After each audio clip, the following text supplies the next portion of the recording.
अधिकतर screen time की वजह से इस बीमारी में लगातार इजाफा हो रहा है और 22वीं सदी तक तो दुनिया की लगभग बहुत सारी पॉपुलेशन इस बीमारी से ग्रस्त होगी। हालांकि इसे चश्मे से या ग्लास से या ऑपरेशन से ठीक किया जा सकता है। टेक्नोलॉजी दोस्तों, आज से 75 साल बाद आज से बहुत ज्यादा टेक्नोलॉजी वाले इक्विपमेंट्स ऑब्वियसली हम यूज कर रहे होंगे, जिसमें मोबाइल्स और दूसरे गैजेट्स यानी कि टॉर्च, टीवी, लैपटॉप, ये सब आज के मुकाबले बहुत ही ज्यादा एडवांस हो गए और हमें वर्चुअल रियलिटी का अनुभव करवाएंगे। आज भले ही हमारे घर पूरे इक्विपमेंट्स से भरे हुए हो, लेकिन उस समय तक हम घरों में आज से कई गुना ज्यादा बहुत सारे इलेक्ट्रॉनिक्स डिवाइस और इक्विपमेंट्स का उपयोग कर रहे होंगे। आज से आने वाले 75 सालों में एरोप्लेन का सफर और ज्यादा आरामदायक हो जाएगा। ऊपर से बहुत ही जल्द ऐसे एरोप्लेन्स भी मार्केट में आएंगे जिसमें आपको छोटी सी विंडो नहीं लेकिन बहुत बड़ा दृश्य देखने को मिलेगा। तब हवाई जहाज बहुत ही बड़े होंगे और कुछ हवाई जहाजों में आभासी यंत्र के कारण हम एरोप्लेन में बहुत ही बड़ी, लगभग उसकी साइज की ही स्क्रीन में बाहर के नजारे देख रहे होंगे। तब ट्रेन, हवाई जहाज, स्पेस शटल और रॉकेट जैसी चीजें आज के मुकाबले अत्यंत ही ज्यादा तेज गति वाली होगी, जो बहुत ही कम समय में अपना दूर का सफर तय करेंगे। इंफ्रास्ट्रक्चर, आज हम भले ही दुनिया की, न्यूयॉर्क की, शिकागो की या टोक्यो की एडवांस सिटीज देखते हैं, लेकिन तब तक भारत में भी आज के समय के इन शहरों से बड़ी और बड़ी इमारतों वाली बहुत सारी सिटीज हो चुकी होगी और भारत में बहुत सारी स्मार्ट सिटीज भी बन चुकी होगी, जो बहुत सारी सुविधाओं से लैस होगी, जिसके कारण आपका अपने घर के किसी भी इक्विपमेंट्स या डिवाइस से दुनिया में कहीं पर भी बैठे डायरेक्ट कंट्रोल होगा। आप अपने घरों के इक्विपमेंट्स कहीं पर भी इंटरनेट के द्वारा कंट्रोल कर पाओगे। हालांकि ये तो हम आज भी करते हैं, लेकिन आज हम ईथरनेट से ये सब कंट्रोल करते हैं। आज भी दुनिया का ज्यादातर ट्रैफिक यानी कि 95% ट्रैफिक फाइबर ऑप्टिक समुद्री केबलों के द्वारा होता है, लेकिन साल 2100 तक दुनिया का इंटरनेट ऑलमोस्ट सैटेलाइट के द्वारा हो चुका होगा। यानी कि उस समय नेटवर्क ना आने की कोई समस्या ही नहीं होगी। आप बीहड़ से बीहड़ इलाके में या पहाड़ों में भी जाकर अपने घर से या घर वालों से कनेक्टेड रह पाएंगे। माइग्रेशन एंड ग्लोबलाइजेशन, उस समय तक दोस्तों दुनिया में ग्लोबलाइजेशन आज से कई गुना ज्यादा हो जाएगा। यानी कि अलग अलग देशों के कई लोग विविध देशों में जाकर बसेंगे और पूरी दुनिया मल्टीकल्चरल हो जाएगी और एडवांस टेक्नोलॉजी के कारण दुनिया और छोटी लगने लगेगी। दुनिया में एक जगह से दूसरी जगह पर सफर करना और आसान और बहुत ही ज्यादा गतिशील हो जाएगा। दोस्तों, आज तक पृथ्वी के गुरुत्वाकर्षण के बाहर स्पेस में यात्रा लगभग एस्ट्रोनॉट्स ही कर पाते थे, लेकिन भविष्य में कई ऐसी कंपनीज हमें ये सुविधा मुहैया करवाएंगी। हालांकि आज भी कुछ कंपनी स्पेस में ले जाती है, लेकिन आज ये सुविधा बहुत ही पैसे वाले लोगों के लिए है, जबकि साल 2100 तक आम से आम लोग भी जैसे आज हवाई यात्रा कर पाते हैं, वैसे उस समय स्पेस यात्रा कर पाएंगे। तब तक स्पेस यात्रा कॉमर्शलाइज हो चुकी होगी और स्पेस में बहुत सारे स्पेस होटल्स और स्पेस एडवेंचर्स भी बन चुके होंगे। जैसे हम आज एक देश से दूसरे देश या पृथ्वी पर एक जगह से दूसरी जगह पर वैकेशंस के लिए जाते हैं, उस समय लोग एडवांस वैकेशन के लिए स्पेस में जाया करेंगे। सोशलिज्म की बात करें तो साल 2100 तक इवन भारत जैसे देशों में भी डिवोर्स में बहुत ही ज्यादा इजाफा होगा और मल्टीपल मैरिज तथा लिव इन रिलेशनशिप जैसे पश्चिमी मापदंडों को हम भी अपना चुके होंगे। ये बात सही है कि भविष्य की पीढ़ी हमसे ज्यादा एडवांस्ड और मल्टी टैलेंटेड होगी, जिसके कारण पूरी दुनिया का विकास आज से कई गुना ज्यादा तेज गति से हो रहा होगा। साल 2100 तक विश्व की जनसंख्या करीब 10.5 अरब से भी पार हो जाएगी। संयुक्त राष्ट्र की रिपोर्ट के अनुसार साल 2100 तक समुद्री तल में इजाफा होगा और विश्व के सी लेवल में बढ़ोतरी होगी, जिसके कारण कम से कम 5 बार दुनिया के कई देश फ्लड का सामना करेंगे। अभी तक हम सी लेवल में बढ़ोतरी के कारण 5 बड़े आइलैंड खो चुके हैं और अगले 75 सालों तक कई सारे विश्व के बड़े आइलैंड्स जल समाधिवश होने की पूर्ण संभावना है। दोस्तों, इंटरेस्टिंग बात यह है कि साल 2100 तक 3D प्रिंटिंग की टेक्नोलॉजी इतनी ज्यादा एडवांस्ड हो चुकी होगी कि तब पूरे के पूरे घर बहुत ही कम समय में 3D प्रिंटिंग के द्वारा बन जाएंगे। ये एक ऐसी टेक्नोलॉजी है जिससे किसी भी चीज को बहुत ही आसानी से कम समय में आकार देकर बनाया जा सकता है। आजकल तो साइकिल, खिलौने, हवाई जहाज के कुछ छोटे पार्ट्स, कुछ कृत्रिम मानव अंग और कई सारी चीजें 3D प्रिंटिंग से बन रही है। लेकिन भविष्य में इस टेक्नोलॉजी का विकास होने के कारण बहुत ही बड़ी बड़ी चीजें इस टेक्नोलॉजी के द्वारा बनाई जाएगी। Transport and technology. स्वाभाविक है कि साल 2100 तक पूरी दुनिया का यातायात ऑटोमेशन पर हो जाएगा।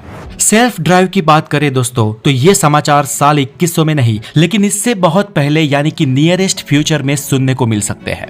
आजकल गूगल, माइक्रोसॉफ्ट, मेटा और कई सारी कंपनियां सेल्फ ड्राइव कार को बनाने में लग चुकी है और ऐसी कारें आमतौर पर सेंसर पर निर्भर होती है। आज इसकी टेस्टिंग्स भी हो रही है, लेकिन आज से कुछ साल बाद टेक्नोलॉजी इतनी एडवांस हो जाएगी कि सेल्फ ड्राइव कार बहुत ही आम बन चुकी होगी। और अगर आपको लगता है कि उस जमाने में ऐसी कारों से दुर्घटना बढ़ेगी, तो ऐसा नहीं है दोस्तों। ऊपर से दुर्घटनाएं कम होगी क्योंकि ह्यूमन एरर्स भी कम होगी और उस वक्त सभी कारें और रोड्स सेंसर पर निर्भर होंगे और फुल्ली कंप्यूटराइज होंगे।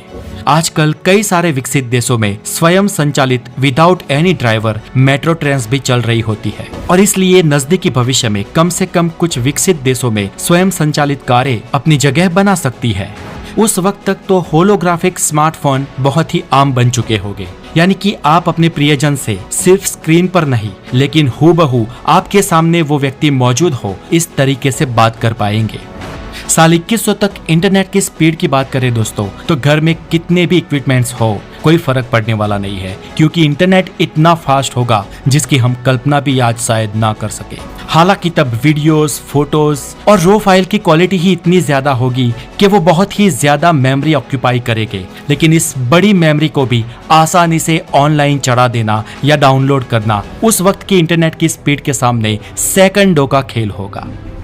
लैंग्वेजेस। अब बात करें भाषा की, तो साल 2100 तक दोस्तों दुनिया की बहुत सारी भाषाएं बदल जाने वाली है। भाषा एक ऐसा माध्यम है दोस्तों जिसके जरिए इंसान अपने शब्दों को बुनकर भाषा में अभिव्यक्त कर सकता है। इंसानियत के आज तक के विकास में भाषा का महत्व सर्वोत्तम माना गया है, लेकिन भाषा कभी एक सी नहीं रहती, वो बार बार अपना रूप बदलती है। हम आज जो भाषा बोलते हैं, हमारी वही भाषा प्राचीन समय में इस तरह से नहीं बोली जाती थी जैसा हम इसे आज बोलते हैं, और भविष्य में भी हमारी भाषा हम आज जो बोलते हैं उससे भिन्न तरीके से ही बोली जाएगी। और इसी कारण एक भाषा में से दूसरी भाषा जन्म लेती है। जैसे संस्कृत में से भारत की आज की बहुत सारी मदर टंग्स जन्म ले चुकी है।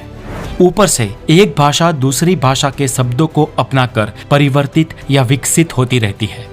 आज के दौर में करीब 35 करोड़ लोगों की हिंदी मातृभाषा है, यानी कि उनकी फर्स्ट लैंग्वेज है, और दुनिया में करीब 60 करोड़ लोग ऐसे हैं जो हिंदी पढ़, समझ या लिख पाते हैं, यानी कि भले ही उनकी मदर टंग कोई और हो, लेकिन उन्हें as a second language Hindi आती है। और दुनिया के करीब 150 से भी ज्यादा देश ऐसे हैं जहां पर कम या ज्यादा मात्रा में हिंदी भाषी लोग बसते हैं। और भारत के अलावा मॉरिशस और फिजी में तो ऑफिशियली हिंदी लैंग्वेज को अपनाया गया है। और रिसर्च के अनुसार ये जानने को मिला है कि साल 2100 तक हिंदी भाषा को बोलने वाले लोगों की संख्या आज से दोगुनी हो जाएगी। ये तो हुई साल 2100 की बात दोस्तों, लेकिन हम उससे भी आगे के भविष्य की बात करें तो भविष्य में आज जो हम भाषा बोलते हैं उसमें से एक भी भाषा का एज इट इज अस्तित्व नहीं होगा। जी हाँ, 700 से 800 सालों बाद हम आज दुनिया में जिन भाषाओं का भी उपयोग करते हैं वो सारी की सारी भाषाएं खत्म हो जाएगी और उनमें से ही नई भाषाओं का और नई शब्दावलियों का जन्म होगा। जैसे कि भारत के लगभग बोले जाने वाली भाषाएं संस्कृत में से ही उत्पन्न हुई है, साउथ अमेरिका और नॉर्थ अमेरिका की भाषाएं लैटिन में से, और यूरोप की भाषाएं ग्रीक भाषा में से जन्मी है। लेकिन आज हम देख सकते हैं कि उन मूल 3 भाषाओं के असली रूप से आज की भाषाएं कितनी अलग है। आपको बता दें कि इंग्लिश भाषा में आज से करीब 300 या 350 साल पहले नाइस शब्द को खराब कहने के लिए उपयोग किया जाता था। मतलब कि आज हम अच्छी चीज के लिए हमेशा नाइस शब्द का उपयोग करते हैं, लेकिन उससे विपरीत पहले बैड या अगली कहने के लिए नाइस शब्द का उपयोग किया जाता था। मतलब कि तब आप किसी को नाइस कह दो तो वो आपको मारने दौड़ेगा, लेकिन पिछले 300 सालों में नाइस शब्द का पूरा रूप ही बदल गया है। आज अच्छी चीजों के लिए और अच्छा कहने के लिए नाइस शब्द का उपयोग किया जाता है, और इसी तरह भाषा में कई शब्दों का परिवर्तन होता रहता है, और इसलिए भविष्य में भी कई सारे पुराने शब्दों के स्थान पर नए शब्द अपनी जगह लेंगे। खैर साल 2100 तक हमारी आज की मूल भाषाओं में थोड़ा बहुत ही परिवर्तन होगा, लेकिन उससे भी आगे के भविष्य में आज की सभी मूल भाषाएं ही खत्म हो जाएगी। लेकिन ये तय है कि दुनिया में बहुत कम भाषाएं बचेगी, यानी कि बहुत ही एकल दुक्कल भाषाओं से पूरी दुनिया का व्यवहार होगा।